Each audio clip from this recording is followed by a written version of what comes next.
नमस्ते प्यारे बच्चों, आज हम लोग स्टार्ट करने जा रहे हैं 10th क्लास की मैथ का चैप्टर नंबर 9 जो है ट्रिग्नोमेट्री, हाइट एंड डिस्टेंस। देखिए ये एक काफी इंपोर्टेंट चैप्टर है और बच्चों को काफी ज्यादा ये चैप्टर डिस्टर्ब करता है क्योंकि वो लोग इससे रिलेटेड क्वेश्चन पेपर में नहीं कर पाते हैं, छोड़कर आते हैं। लेकिन ये इतना टफ चैप्टर नहीं है जितना बच्चों ने सोच रखा है, बना रखा है।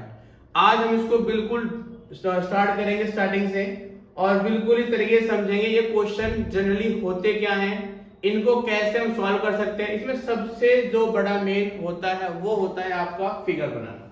ठीक है, अब देखिए क्या कह रहा है यहाँ पर। दो चीज सबसे मेन है जो समझने की हमारी, वो हमारी है एंगल्स। एंगल हमारे दो तरह के होते हैं, एक होता है एंगल ऑफ एलिवेशन और एक होता है एंगल ऑफ डिप्रेशन। ठीक है, अब ये होते क्या है, देखिए angle of elevation, when a person is watching upward. क्या रहेगी, यहां पर जितने क्वेश्चन होंगे सबसे पहली बात वो सारे के सारे question right angle triangle base होंगे। राइट एंगल ट्राइंगल बेस होंगे, यानी कि जब आप नीचे से ऊपर की तरफ देख रहे हो, when a person is watching upward, यानी आप नीचे खड़े हो, नीचे खड़े हो, आप ऊपर देख रहे हो। जब किसी हाइट को देखते हैं उसे कहा जाता है एंगल ऑफ एलिवेशन। हिंदी में इसे कहते हैं उन्नयन कोण। समझेंगे हिंदी वाले बच्चे भी, उन्नयन कोण कहते हैं इसे। तो थीटा यहां बनेगा। एंगल ऑफ डिप्रेशन हिंदी में कहते हैं इसे अवनमन कोण। अवनमन कोण, when a person is watching downward, कह रहा है जब कोई पर्सन किसी हाइट पे से खड़े होकर नीचे की तरफ देखता है, यहां पर हमेशा एंगल ऑफ डिप्रेशन बनता है। आई बात समझ में? यानी आप ऊपर से खड़े होकर नीचे देख रहे हो तो एंगल ऑफ डिप्रेशन, ऊपर जो एंगल ऑफ एलिवेशन। बस दो ही बातें हैं, ठीक है। और फिर तीसरा जो आपको समझने के लिए वो आपकी आती है टेबल। देखिए sine cos tangent, sine cos tangent, P B P H H, sine cos tangent. अब आगे होता है कॉसेक, सेक और कॉट, यानी sine theta, cos theta, tan theta, cosec theta, sec theta, cot theta. इसको रिवर्स कर दो, जो नीचे लिखा था उसको ऊपर ले गए, एच एच बी, और जो ऊपर था पी बी पी। यानी कि आपको ये टेबल याद होनी चाहिए, तब जाकर आप इस के क्वेश्चन सॉल्व कर पाएंगे। आई बात समझ में? यानी साइन थीटा, कॉस थीटा, हर एक क्वेश्चन के अंदर इसका इस्तेमाल करना होगा। देखिए यहाँ पे राइट एंगल ट्राइंगल है, उसमें क्या होता था वो तो पहले पढ़ते थे हम, क्या करते वहां पे लगाते थे पाइथागोरस लगाते थे। उसमें क्या होता था कि भाई ये हमारा बेस है, ये हमारा परपेंडिकुलर है और ये हमारी हाइपोटेन्यूज है। फॉर्मूला क्या होता था, h square is equal to p square plus में b स्क्वायर, ये तो हमारा पाइथागोरस थ्योरम का। लेकिन यहां पर आपके पास हमेशा दो साइड होती थी, तब जाकर आप तीसरी साइड को निकाल पाते थे। लेकिन with the help of this हमारे पास एक साइड होने पर भी हम बाकी दो साइडों को निकाल सकते हैं, लेकिन उसके लिए हमारे पास एक एंगल का होना कंपलसरी है। वहां पे दो साइड थी, यहां पर एक एंगल और एक साइड होने पर आप बाकी चीजों को निकाल सकते हैं। चलिए देखते हैं क्वेश्चन बनाते हैं। अब क्वेश्चन पहला सिंपल सा है।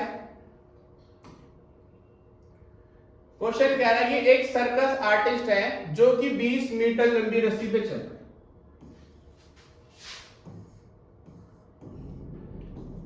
है। एक जो सबसे मेन क्या भाई, फिगर सही बन गई क्वेश्चन सही हो जाएगा, फिगर गलत बन गई तो क्वेश्चन सही तो हो ही नहीं सकता। क्या कह रहा है कि एक सर्कस आर्टिस्ट ने खंबे पे ऊपर टॉप पे एक रस्सी बांधी, इस रस्सी की जो लंबाई है वो 20 मीटर है, और उसने उस रस्सी को पूरा स्ट्रेच करके बिल्कुल तान के नीचे लाकर बांध दिया। जब नीचे लाके बांध दिया तो यहां पर जो एंगल बना वो एंगल बना 30 डिग्री का। खंबा था, खंबे उसने टॉप पर बांधा, उसको खींचा, स्ट्रेच करा और लाके नीचे बांध दिया, और तो यहां पर एक एंगल बना 30 डिग्री का। तो इसे बोलेंगे angle of elevation. Find the height, हमें क्या करना है, इस पोल की हाइट निकालनी है बस। अब जो दिया उसको लिख लो, क्या क्या दिया उसने हमें, लेंथ ऑफ रूप, यानी कि रस्सी की लंबाई कितनी है 20 मीटर। एंगल कितना दिया उसने 30 डिग्री। फाइंड क्या करना है हाइट ऑफ पोल।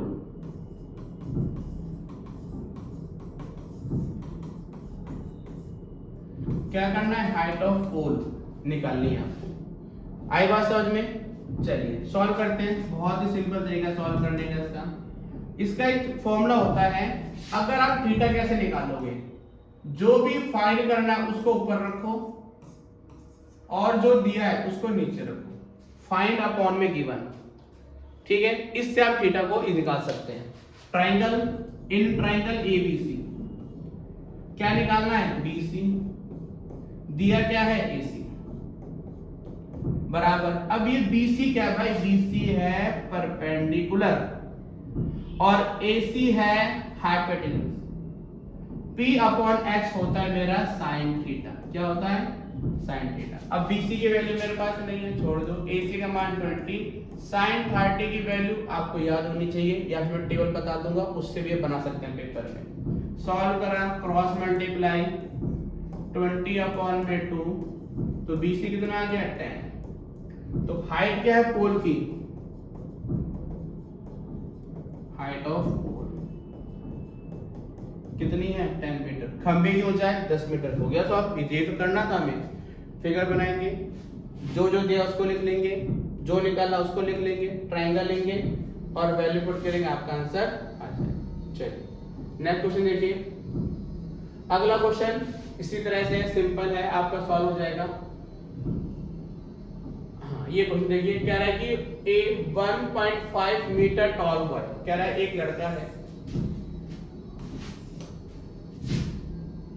उसके सामने एक बिल्डिंग है, इस बिल्डिंग की ऊंचाई है 30 मीटर। एक बिल्डिंग है, यहाँ बिल्डिंग हो गई, इसकी बिल्डिंग की हाइट 30 मीटर, और एक लड़का है जो उसके सामने खड़ा है।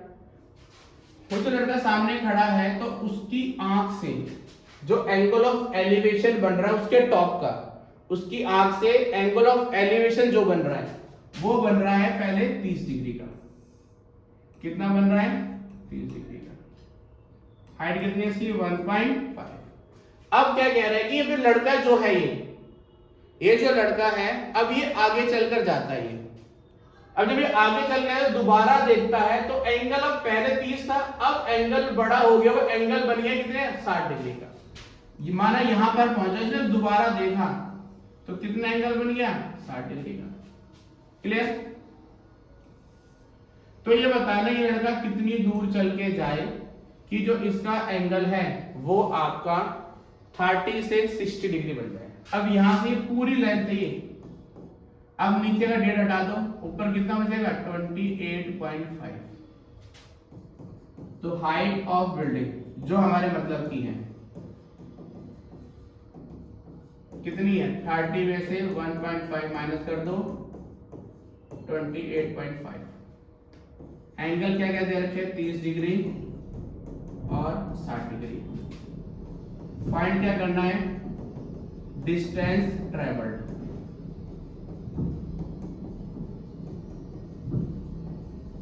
क्या कह रहा है डिस्टेंस ट्रेवल्ड, कितना डिस्टेंस वो ट्रेवल करेगा ये बताना है।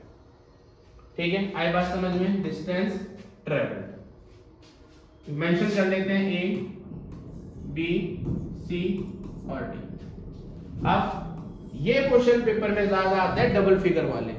ठीक है, अब देखिए इसको करने का क्या तरीका होता है। आप पहले छोटा ट्रायंगल लो। ट्रायंगल छोटा क्या है आपका बीसीडी। क्या ट्रायंगल छोटा है आपका बीसीडी। अब ट्रायंगल छोटा बीसीडी है तो निकालना क्या है बीसी अपॉन में सीडी। अब बीसी क्या है बेस और सीडी क्या है perpendicular. BC upon CD, BC upon CD. अब BC upon CD, B upon P क्या बनेगा कॉट। कॉट कितना है 60।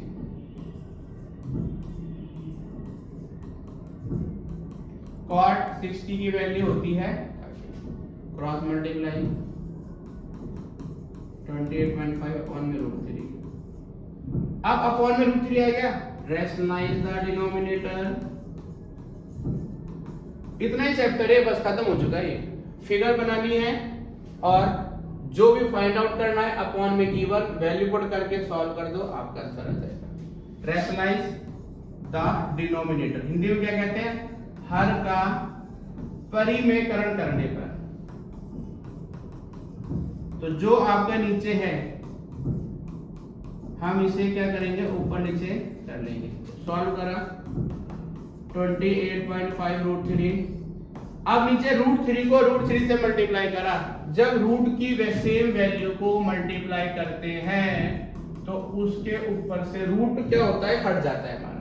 तो कितना आ गया 3, काट दिया आपने। BC कितना आ गया 9.5√3। कितना आ गया BC 9.5√3 मीटर। अब ये तो आ गया भाई, ये थोड़ी ना पूछा था, किसने पूछा क्या आपसे, उसने तो ये पूछा था। ये आपका आ गया तो 9.5√3।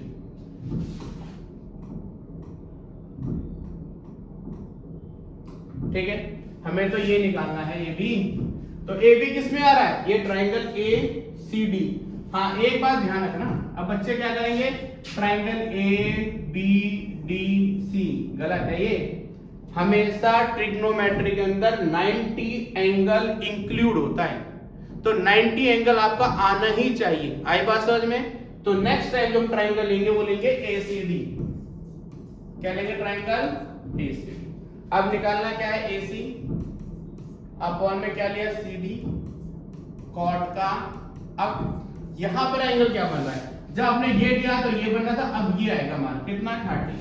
AC में दो पार्ट है, क्या है AB प्लस में BC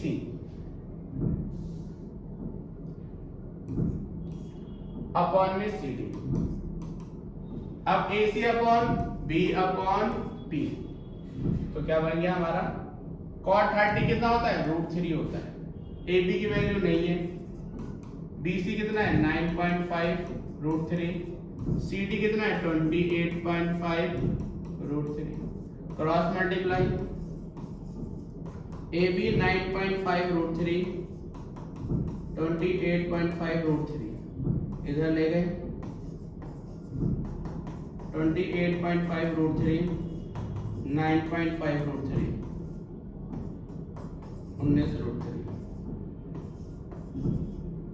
तो कितना डिस्टेंस वो ट्रेवल करेगा, वो डिस्टेंस ट्रेवल करेगा 19√3 डिस्टेंस ट्रेवल करेगा, तब जाकर उसका एंगल 30 डिग्री से 60 डिग्री हो जाएगा।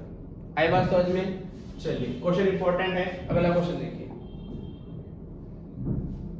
ये क्वेश्चन अच्छा है, कह रहा था angle of elevation of the top and bottom from the foot of tower. समझते हैं, उसने बोला भाई एक टावर है और एक बिल्डिंग है, दो करैक्टर ले लिए। क्या कह रहा है, the angle of elevation of the top of building from foot of tower, top of building and foot of tower. ठीक है ना, टॉप ऑफ बिल्डिंग, इसको बिल्डिंग मान लेते हैं, इसको टावर मान लेते हैं। कह रहा है बिल्डिंग के बॉटम से, सॉरी टावर के बॉटम से, कह रहा है top of building from foot of tower, building के टॉप और फुट ऑफ टावर कितना एंगल बन रहा है 30 डिग्री का। And the angle of elevation of the top of tower from the foot of the building, कह रहा है इसके टॉप का जो एंगल बन रहा है वो बन रहा है 60। बात समझना, जब भी फिगर बनाओ तो क्वेश्चन को बार बार रिपीट करो, देखो कि गलत तो नहीं कर रहे आप। उसको जब सही तरीके से पढ़ोगे तब जाकर सही फिगर बनेगी। जल्दबाजी करने पर आपकी फिगर गलत बनेगी, जब फिगर गलत बनेगी तो आंसर तो गलत आना ही है, टाइम वेस्ट होगा पेपर के अंदर। तो 1 मिनट फालतू लगता है, लगने दो, लेकिन आप फिगर को सही बनाओ। ठीक है, आगे क्या कह रहा है, if the tower is 50 meter high, उसने बोला जो टावर है इसकी हाइट कितनी है 50 मीटर है, तो इस बिल्डिंग की हाइट बताओ। नाम दे दिया आपने A, B, C और D। क्या क्या दिया है,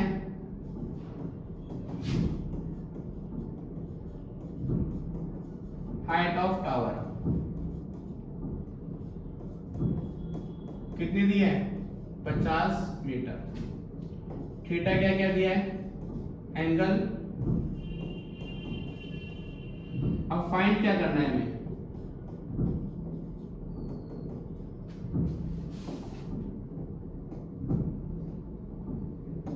फाइंड क्या करना है, हाइट ऑफ बिल्डिंग, हमें बिल्डिंग की ऊंचाई निकालनी है। चलिए स्टार्ट करते हैं। देखो अब मेरे सामने दो ट्रायंगल बन रहे हैं जनरली जो मेन है, वो क्या भाई, ए से बी, बी से सी और सी से डी। मैंने कहा था 90 डिग्री एंगल आपका इंक्लूड होना चाहिए।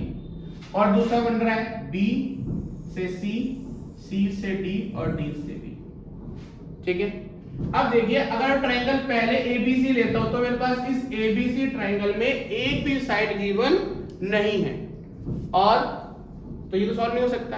लेकिन बी सी डी मुझे को एक एंगल भी है और एक साइड भी है, तो हमें शुरुआत वहां से करेंगे जहां से हमारे पास एक साइड एटलीस्ट दी होनी चाहिए। हम क्या करेंगे, हम पहले इससे ये निकालेंगे, जो 50 है हम क्या करेंगे, इससे पहले ये निकालेंगे और फिर इससे ये निकालेंगे। तो ट्रायंगल पहले लिया आपने बीसीडी। हाँ भाई, निकालना क्या है, बीसी, दिया क्या है, सीडी। बीसी यानी कि बेस और परपेंडिकुलर, तो क्या बना, कॉट। कॉट कितना बनेगा, 60।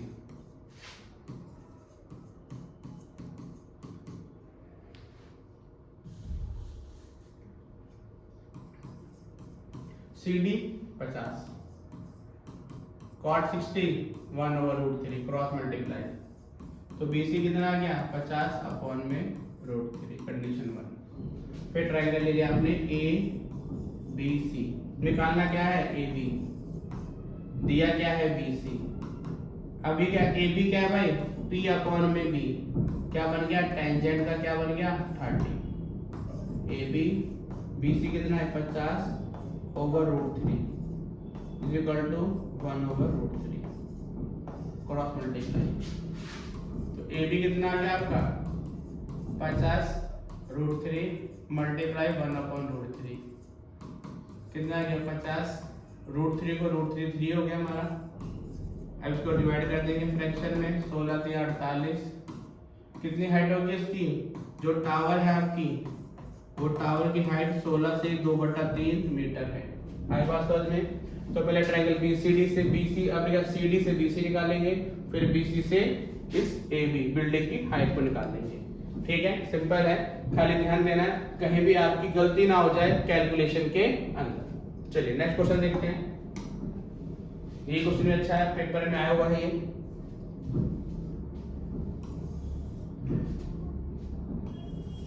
उसने बोला कि भाई एक पाथ है, एक रोड है जो कि 80 मीटर उसकी चौड़ाई है। एक रोड है जिसकी चौड़ाई 80 मीटर है और इसके दोनों तरफ दो क्या है, दो पोल है इसके दोनों तरफ, और दोनों की हाइट बराबर है, A B C और D। दोनों की हाइट क्या है, बराबर। क्या एक रोड है, इसके इधर भी एक खंभा है, इधर भी एक खंभा है, और दोनों खंभों की हाइट क्या है, बराबर है। अब एक पर्सन जो बीचों बीच खड़ा है, मतलब कहीं भी खड़ा है, रोड पे खड़ा है, और एक बार इधर वाले पोल को देखता है तो एंगल बनता है 60 डिग्री का, और एक बार इधर देखता है तो एंगल बनता है 30 डिग्री का। तो हमें बताना है कि वो जो लड़का है वो कहां पर खड़ा है, कितनी दूरी पे खड़ा है उन दोनों पोल से, और जो पोल है उनकी हाइट क्या है उसके बारे में। सपोज यहां खड़ा है, यहां से यहां से एंगल बन गए, इधर आपका 60 डिग्री 30 डिग्री, और दोनों पोल की हाइट बराबर है, AB बराबर CD। ये दोनों क्या पोल हैं और दोनों की हाइट क्या है, बराबर। ये गिवन करता है क्वेश्चन में पहले कि इनकी हाइट बराबर है। थीटा क्या क्या दिया उन्होंने, 30 दिया है, और थीटा क्या दिया, 60 दिया है। ये दोनों क्या है, पोल। ठीक, अब मैंने क्या करा, इसको मैंने E पॉइंट दे दिया। मैं कहा लेट जो BE है वो x मीटर है, इसको मैंने x मान लिया। तो ये क्या हो जाएगा, टोटल में से माइनस कर दो। अगर कोई भी वैल्यू बड़ी है, अगर आप उसमें से एक वैल्यू x लेते हो तो दूसरी वैल्यू के लिए टोटल में से x को माइनस कर देंगे। तो EC कितना आ गया मेरा, 80 माइनस x मीटर। ठीक है, चलिए शुरू करते हैं। ट्रायंगल पहले आपने क्या ले लिया, ABE ले लिया, तो निकालना क्या है, AB अपॉन में BE। ए बी क्या है भाई, परपेंडिकुलर अपॉन में बेस, तो क्या बन गया पी अपॉन बी, क्या बन गया टेंजेंट का 60, तो ए बी अपॉन में एक्स, टेन 60 क्या होता है √3 क्रॉस मल्टीप्लाई, ए बी कितना आ गया कंडीशन फर्स्ट। अब ट्रायंगल है दूसरा ई सी डी, निकालना क्या है सी डी और दिया क्या है ई सी, क्या बन गया टेंजेंट का 30,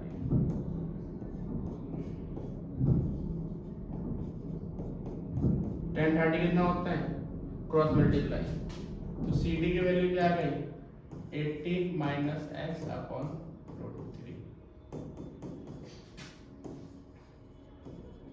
फ्रॉम फर्स्ट एंड सेकंड। हमें क्या बोला है दोनों पोल बराबर है, तो ए बराबर क्या रख दिया सी डी, ए बी की वैल्यू क्या है हमारी √3x, 80 माइनस एक्स बटे में √3 क्रॉस मल्टीप्लाई कर लिया,